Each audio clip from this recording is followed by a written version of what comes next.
Students अक्सर मुझसे question पूछते हैं कि हमने बीए किया हुआ है, बीएससी किया हुआ है या फिर बीकॉम किया है या फिर एमए किया है, एमएससी, एमकॉम किया है।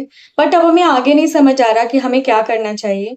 और हम ये भी चाहते हैं कि जो हमने इतने सालों में सीखा है, उसी से कुछ ऐसा कर दें और हमारा अच्छा अर्न होने लगे, राइट? या फिर कई बार स्टूडेंट्स का ये क्वेश्चन होता है कि हम गवर्नमेंट एग्जाम की प्रिपरेशन कर रहे हैं, हमने ईयर्स एंड ईयर्स उसमें वेस्ट कर दिए हैं, हमारा कोई प्लान भी लेकर चले नहीं थे, अब अचानक से कोई भी हम अगर काम शुरू करेंगे तो हमें कुछ ना कुछ तो उसमें टेक्निकल स्किल्स की जरूरत पड़ेगी और कुछ ऐसा हो जो हम ऑलरेडी जानते हैं और उसी को हम थोड़ा सा मॉडिफाई कर दें और हम कुछ अच्छा अर्न करने लगे। तो आज मैं बात करूंगी सब्जेक्ट मैटर एक्सपर्ट की, जिसे हम शॉर्ट में बोलते हैं एसएमई। अब जो आपके एसएमई होते हैं वो आपके पब्लिशिंग में भी काम करते हैं, मतलब जो बुक इंडस्ट्री होती है, कितनी सारी बुक्स छपती हैं आपको भी पता है। चाहे सीबीएसई मैथमेटिक्स हो गया, मतलब मैथमेटिक्स क्या, आपका जो भी सब्जेक्ट हो, आप जिस भी सब्जेक्ट के एक्सपर्ट हो उसकी बात करें तो mathematics, physics, chemistry, Hindi, English, जिसमें आपको बहुत कॉन्फिडेंस हो उसी के लिए आप काम करेंगे, ठीक है। तो इनके आप देखो तो इनके कितने सारे कोचिंग इंस्टीट्यूट्स हैं, वहां पर ये मतलब इनका कंटेंट बनता है। तो वो कौन बनाता है? आपके एसएमई बनाते हैं। बुक्स जो आपकी छपती हैं, ठीक, तो बुक्स कौन बनाता है? एसएमई आपके लिखते हैं। जितने भी प्राइवेट पब्लिशर्स हैं वो सब एसएमई लिखते हैं। तो ये एक टाइप की जॉब होती है जो आप कर सकते हो, वो भी घर से। तो इस वीडियो को वही लोग देखें जिन्होंने ग्रेजुएशन कर लिया है या कर रहे हैं और वो इस तरह का कुछ सोच रहे हैं अर्निंग के बारे में। तो सब्जेक्ट मैटर एक्सपर्ट की बात करें तो सब्जेक्ट मैटर एक्सपर्ट में कौन कौन लोग जा सकते हैं? या तो आप देखो आपने ग्रेजुएशन, पोस्ट ग्रेजुएशन किया हो, बीएड किया हो, बहुत अच्छी बात है। या फिर आपने सेकंड, वो लोग जो गवर्नमेंट एग्जाम की प्रिपरेशन कर रहे हैं, उनको अच्छी खासी उनकी कमांड हो गई है और वो मैथ्स, रीजनिंग के बहुत अच्छे क्वेश्चन क्रिएट कर सकते हैं, तो वो लोग इसके लिए मतलब इस जॉब के लिए अप्लाई कर सकते हैं। तीसरे, वो लोग जो टीचर्स हैं, आपको बहुत अच्छी अंडरस्टैंडिंग होती है किसी भी सब्जेक्ट की, तो उसका अगर आप कंटेंट बनाने लगो, दिन के आप 2-3 घंटे ही देते हो जॉब के बाद अपनी, तो आप अच्छा अर्न कर सकते हो, ठीक है। तो अब इसमें स्टेप बाय स्टेप बात करेंगे कि आपको करना क्या है एग्जैक्टली, क्या इसका रोड मैप होता है और कहाँ कहाँ आपको अपॉर्चुनिटी मिलेंगी और आपको ये अपॉर्चुनिटी ग्रैब करने के लिए कहाँ पर आपको अपनी प्रोफाइल बनानी है, तो वो इसमें देखेंगे, ठीक है। तो स्टेप्स यू मस्ट फॉलो। तो आपको क्या क्या स्टेप हैं जो फॉलो करने हैं? सबसे पहली बात तो आपके पास लैपटॉप होना चाहिए। जितने भी इंस्पायर वाले स्टूडेंट की वीडियो देख रहे हैं, देखो आपकी स्कॉलरशिप अच्छी आती है, जो ओल्ड बैच के 2024 या उससे पहले के, तो आपके पास देखो स्कॉलरशिप आती है, तो आपके लिए तो बहुत बहुत इंपॉर्टेंट है, एक लैपटॉप तो ले ही लो। चाहे आप उसे कोडिंग पर्पज के लिए यूज करोगे या फिर जो मैं ये काम बताने वाली हूँ इसके लिए यूज करो, आप पर डिपेंड करता है। लेकिन अभी ले लो, अभी पढ़ाई चल रही है, नहीं तो फिर आगे नहीं हो पाता है कि मतलब सबसे लास्ट वाली स्कॉलरशिप में ले लेंगे, तो वो गलत बात है पहले से तो बहुत अच्छी बात है, ठीक है ना। एकदम मतलब ऐसा नहीं चाहिए कि आपको बहुत अच्छा चाहिए, बिल्कुल बेसिक कॉन्फ़िगरेशन वाला चाहिए। अगर आपको जो मैं ये वर्क बता रही हूँ इसके लिए, एसएमई के वर्क के लिए, वो एनफ है। दूसरा, आपको लिंक्डइन प्रोफाइल बनानी पड़ेगी, ठीक है। सेकंड स्टेप ये है। लिंक्डइन प्रोफाइल क्यों? लिंक्डइन प्रोफाइल में आप अपना वर्क शोकेस करोगे, आप अपनी एक्सपर्टीज को शोकेस करोगे, मतलब आपने क्या क्या आपने उसमें किया है, आपके एकेडमिक क्या अचीवमेंट्स हैं और आपने क्या क्या चीजें अच्छी करी हुई हैं, वो सब आप उसमें शो करोगे, ठीक है। और थर्ड है, आपको एमएस वर्ड आना चाहिए, क्योंकि आप कंटेंट का काम करोगे तो ऑब्वियस है आपको एमएस वर्ड आना चाहिए, बेसिक सा, बहुत ज्यादा नहीं आना चाहिए। और पीडीएफ एडिटिंग टूल कोई सा भी, मुझे एडोब एक्रोबैट अच्छा लगता है, अगर कोई और भी इसके अलावा कोई अच्छा टूल होता है तो वो भी सीख सकते हो। और लास्ट है कि आप कोई भी, मान लीजिए आप अगर सीबीएसई, आईसीएसई के कंटेंट के लिए इंटरेस्टेड हैं, तो आपके इसके कंटेंट की अच्छी नॉलेज होनी चाहिए, ठीक है। या फिर आप किसी कंपैटिटिव सेक्टर को देखते हैं, आप मान लीजिए एसएससी, बैंक, रेलवे के एग्जामिनेशन के लिए कंटेंट तैयार करने वाले हैं, आपका क्वांट बहुत अच्छा है, आपकी रीजनिंग बहुत अच्छी है, आपकी जीएस बहुत अच्छी है, तो आप इसके लिए भी अप्लाई कर सकते हैं। तो आपको पता होना चाहिए कि उस एग्जाम में होता है, एटलीस्ट 1-2 बार एग्जाम आपने दिया हो, ना दिया हो तो उसमें आपके स्कोर बहुत अच्छे आते हो, ठीक है। तो आप इसके लिए अप्लाई कर सकते हो, क्योंकि जब भी आप अप्लाई करोगे किसी पब्लिशर के यहाँ या फिर जैसे करियर बिल एप्लीकेशन है, ऐसे किसी भी कंपनी के यहाँ आप अप्लाई करते हो कि मुझे एसएमई के रूप में काम करना है, तो आपको एक सैंपल के लिए देंगे, तो सैंपल में जब आपका वर्क जाएगा तो उससे उन्हें आइडिया लग जाता है कि ये काम कर पाएगा वाकई में या फिर नहीं कर पाएगा, ठीक है। अब फ्रीलांसिंग क्या होता है? फ्रीलांसिंग की मैं बात करूँ तो देखो, फ्रीलांसर्स वो होते हैं जो पब्लिकेशन एक्स के लिए भी काम करे, पब्लिकेशन वाई के लिए भी काम करे, पब्लिकेशन जी के लिए भी काम कर रहे हैं, मतलब वो तीनों पब्लिकेशंस के लिए काम कर रहे हैं। जब भी वो जहाँ पर उनकी अवेलेबिलिटी हाई होगी वर्क की, वो वहाँ पर काम ज़्यादा लेने लगेंगे, ठीक है। तो इसमें आपकी जो अर्निंग होती है वो ऑटोमेटिकली इंक्रीज़ हो जाती है। जबकि आप एक कंपनी मान लीजिए आप किसी एक पब्लिकेशन के लिए या किसी एक कोचिंग इंस्टीट्यूट के लिए कंटेंट तैयार कर रहे हैं, तो फिर आपकी अर्निंग फिक्स्ड रहती है और आपको ऑफिस भी विजिट करना पड़ता है, मतलब आपके ऑफिस आवर्स होते हैं, तो फिर कहीं ना कहीं आपकी पढ़ाई लिखाई थोड़ी सी हैम्पर होती है। तो मैंने जो वीडियो है ये मेनली उन स्टूडेंट्स के लिए बनाया जो प्रिपरेशन कर रहे हैं, या फिर आप एक मान लीजिए आप कोई अपना सेकेंडरी ऑप्शन चूज़ कर रहे हैं अपनी इनकम के लिए apart from your current job, तो ये मैंने उनके लिए बनाया है। लिंक्डइन कुछ स्पेशलिटी मैं आपको बता दूं, 58 मिलियन प्लस लिंक्डइन यूज़र्स हैं इंडिया में, और यहाँ पर दुनिया का 3rd लार्जेस्ट यूज़र बेस रहता है। कहाँ पर? इंडिया में। 3 लाख अकाउंट्स डेली बनते हैं इंडिया में। रिक्रूटर्स की बात करें तो 87% जो रिक्रूटर्स हैं वो आपके लिंक्डइन यूज़ करते हैं, जिसमें आपके पब्लिशर्स और जो कोचिंग इंस्टीट्यूट वगैरह हैं वो भी आते हैं, ठीक है।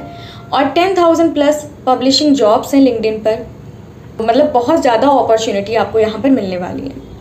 अब फ्रीलांसर करियर लैडर की बात करें, मतलब कैसे कैसे आपकी यहाँ पर ग्रोथ होगी, तो मैंने एक ओवरऑल आइडिया आपको दे दिया है कि यहाँ पर आप 25,000 से 1 लाख प्लस तक की अर्निंग कर सकते हैं per month, depending upon your working hours. मतलब आप कितना टाइम देंगे उस पर डिपेंड करेगी आपकी अर्निंग। तो ये अब हो सकता है आपको पहला प्रोजेक्ट जो है वो 20,000 का मिले, क्योंकि आप इनएक्सपीरियंस्ड हैं, आप बिल्कुल एंटर कर रहे हैं, तो कोई बात नहीं। हो सकता है आपका पहला प्रोजेक्ट जो हो वो 40,000 का हो। तो डिपेंड करेगा कि आपने खुद को कैसा तैयार किया, आपकी इतने सालों से कैसी पढ़ाई रही है, हाँ, तो उस पर डिपेंड करेगा कि आपकी अर्निंग क्या है। मतलब इसमें मैंने ये तो बता दिया कि आप SME में कैसे अप्लाई करोगे। अब नेक्स्ट हम बात करेंगे कि इसमें सब्जेक्ट मैटर एक्सपर्ट जो होता है वो काम कैसे करते हैं। तो सब्जेक्ट मैटर एक्सपर्ट बेसिकली आप मोटा मोटा समझ लो कि इसमें ऑथरिंग हो गया। अब ऑथरिंग भी कई टाइप की होती है, आप क्वेश्चन क्रिएशन कर रहे हो सकते हो, या फिर आप कोई चैप्टर प्रिपेयर कर रहे हो सकते हो, हाँ, और या फिर आप एरर्स फाइंड आउट कर रहे हो सकते हो, या फिर आप प्रूफ रीडिंग, मतलब पूरी बुक आपको दे दी गई, आपने रीड करना है कि यहाँ पर कहाँ कहाँ एरर है। देखो जैसे मेरा सब्जेक्ट मैथ्स है, मेरे सामने कोई भी आप फाइल रख दो मैथ्स की, मतलब क्लास 1 से लेकर 12 तक की कोई भी फाइल रख दो। 12 के बाद तो मतलब ये सब काम होता नहीं इतना पब्लिशिंग का, 12 तक की बात करूँ मैं, तो वहाँ पर मेरे सामने कोई भी रख दो तो मुझे एरर तुरंत दिख जाएगी।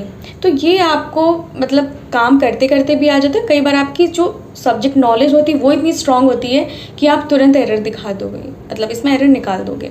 तो ये सब SME का काम होता है। तो आप पहले SME के रूप में, मतलब आप पहले SME बनते हैं यहाँ पर, सब्जेक्ट मैटर एक्सपर्ट, फिर धीरे से खुद को इम्प्रोवाइज, जब आपका काम अच्छा होने लगता है तो आपको खुद ही बहुत सारा वर्क मिलने लगेगा, तो फिर आप फ्रीलांस एडिटर के उसमें की जॉब के लिए अप्लाई कर सकते हैं। फिर आप सीनियर एडिटर एंड कंसल्टेंट, और फिर इतना मतलब आप सब्जेक्ट मैटर एक्सपर्ट में चले जाओ एक बार, फिर धीरे धीरे आपको खुद ही समझ आने लगेगा कि आगे आपको करना क्या है। ये मतलब मैं आपको एक रास्ता दिखा रही हूँ, अगर आप जाना चाहें तो इसमें जा सकते हैं, ठीक है। हाँ, इसको फुल आवर्स के लिए मत करना, क्योंकि बहुत हेक्टिक होता है काम। फिर मतलब कि पढ़ाई एकदम छोड़ के इसको करने लगे, वो भी गलत है। पढ़ाई करती रहिए, सेकेंडरी अर्निंग के लिए अच्छा है काफ़ी।